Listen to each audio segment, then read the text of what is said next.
Police station వచ్చినాము. ఇప్పుడు వచ్చినాము. గోలన్న గారు వచ్చి అడిగారు, ఇప్పుడు ఏమేమి సెక్షన్లు పెట్టారు, ఏమి అఫెన్స్ ఏంది, సెక్షన్స్ ఏం పెట్టిరో చూసిన తర్వాత అప్పుడు పేలబుల్లా నాన్ పేలబుల్లా చూసిన తర్వాత అది అనుకోని సంఘటన.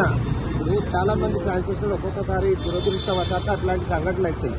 అలాంటిది గోలన్న గారు దగ్గరుండి దీన్ని పరిశీలించేసి ఈ తమ్ముడికి ఒక రైతు బిడ్డ ఆయనకి ఏం తెలియదు, కొత్తగా వచ్చిండు, ఆయనకు తెలియకుండా జరిగిన సంఘటన కాబట్టి చట్టాన్ని గౌరవించాలి కాబట్టి ఆయన తీసుకొచ్చేసి ఇప్పుడు పోయి ఏమేమి పెట్టిరో చూసిన తర్వాత ఫర్దర్గా బెయిలబుల్ పెడితేనేమో ఇక్కడనే స్పెషల్ బెయిల్ తీసుకుంటాం.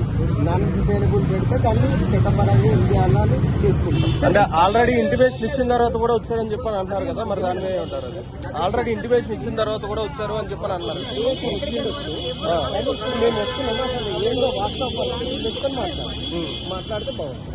అదే ఆల్రెడీ పల్లవ ప్రశాంత్ ని డైరెక్ట్ మీరు మెయిన్ గేట్ రావద్దు, బ్యాక్ గేట్ నుంచి వెళ్ళండి అని చెప్పని ఇంటిమేషన్ ఇచ్చారని చెప్పని అంటున్నారు. వారు ఇచ్చినా కానీ వచ్చారు మనం అంటున్నాం, కానీ అది కరెక్టా లేదా అనేది మనకు కూడా తెలియదు. అదే అంటే కొన్ని వీడియోస్ లో పల్లవ ప్రశాంత్ కూడా అన్నాడు, బ్యాక్ గేట్ నుండి వచ్చిర్రు అనేది అది మనకు తెలియదు, మీకు తెలియదు అన్నారు అంటారు. అది ఊహాత్మకమైన ప్రతిపాదన అనిండొచ్చు.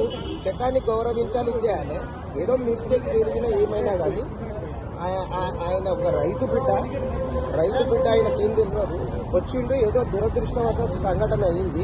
చట్టాన్ని గౌరవించాలి, పోలీసులను గౌరవించాలి, రాష్ట్ర ప్రభుత్వాన్ని గౌరవించాలి. అది మానవతా దృక్పథంతో కన్సిడర్ చేయమని చేస్తాము. మాట్లాడడం జరిగింది. అరెస్ట్ అయిన తర్వాత ఇప్పుడు వస్తున్నారు, చూడటమే బాధపడ్డాను అంతే. అంటే ఇంత మంచి ఆనంద ఉత్సవంలో ఎందుకు జరిగింది, అసలు ఏంటి, ఏం జరిగిందో నాకు తెలుసుకోలేదు. నేను కూడా నా కార్లో కూడా వస్తున్నప్పుడు చాలా మంది జనాలు, అంటే ఒక సెలబ్రేషన్ జరిగేటప్పుడు జనాలు గుమిగూడతారు. అందులో రకరకాల వ్యక్తులు ఉంటారు. కొంతమంది వ్యక్తులతో అంతమంది జనాలకు ధ్యానం వస్తుంది. అంత మాత్రాన ఒక మంచి పేరు తెచ్చుకున్నటువంటి వ్యక్తి ఇలా ఎందుకు జరిగింది ఆయనకు అనే దాని మీద నాకు కూడా అర్థం కావట్లేదు.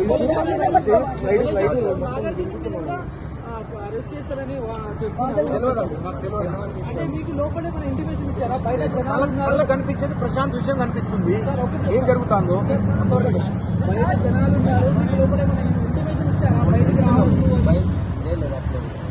ఇంటిమేషన్ అంటే ఇంటిమేషన్ ఎట్లా ఇస్తారు అంటే వాళ్ళు ఫలానా టైంకి వెళ్ళండి అంటారు. వాళ్ళు జాగ్రత్తగా వెళ్ళండి, బయట పోలీసు వాళ్ళు కూడా ఉన్నారు, బారికేడ్స్ కూడా ఉన్నాయండి.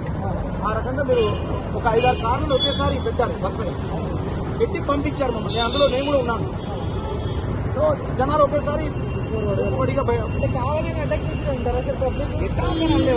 అభిమానంతో వాళ్ళు రకరకాలుగా ఉంటారు కదా. అంటే అభిమానంతో వాళ్ళు మిగతా కంటెస్టెంట్ వాళ్ళ వెహికల్స్ కూడా ధ్వంసం చేయడం జరిగింది. ఇప్పుడు అమర్దీప్దే కానీ అట్లా ధ్వంసం చేయడం జరిగింది. దానిపైన అంటే ఒకటండి, ఇప్పుడు 100 మంది మంచాలు ఉన్నప్పుడు 2-3 అందులో ఏదో చేసి ఉండొచ్చు బహుశా, కానీ అంత మాత్రాన అది చాలా తీవ్రత స్థాయికి వెళ్ళిపోయింది. ఎందుకంటే ఆర్టీసీ బస్సుల మీద కూడా వాళ్ళు అద్దాలు పాల్గొట్టి, దాని మీద నాకు అవగాహన లేదు. అదే అన్నాం. ఇప్పుడు దానిపైనే మరి ఇప్పుడు ఇష్యూ జరుగుతుంది. చాలా మంది మీడియా వాళ్ళు కూడా మళ్ళీ మాట్లాడారు. థ్యాంక్ యూ అన్న. మైక్ ఎవరిదే? మైక్ పట్టుకెళ్ళకుండా